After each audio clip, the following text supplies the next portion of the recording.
le président Barré, ne fût-ce par son indépendance d'esprit. À la lumière de l'événement tragique du 9 avril 1999, nombre de ceux-ci furent tout éperdus de la joie et du réconfort qu'ils tiraient de leur subite renaissance. Et suivant la logique du forfait déjà opéré, ils ne pouvaient que fébrilement réagir aux condamnations de principe assumées par nombre de chefs d'État africains contre l'infamie faite à la personne humaine et à la fonction présidentielle.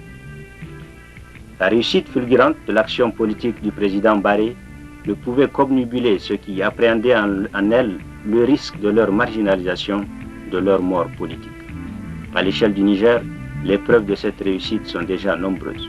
Au plan africain international, son approche du pouvoir et sa pratique de la politique ont très tôt fait ressortir à lui des qualités qui ont dénoté sa disposition à compatir au malheur des peuples et à œuvrer pour l'avènement de la paix partout où l'orgueil démesuré des princes a enflammé l'admirable quiétude des cités.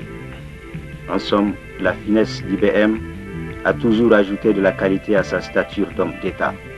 Le président ne voyait ni fortune ni privilège dans la gestion du pouvoir, mais essentiellement un levier de commande sur lesquels il dut nécessairement agir pour réaliser ses ambitions pour le Niger.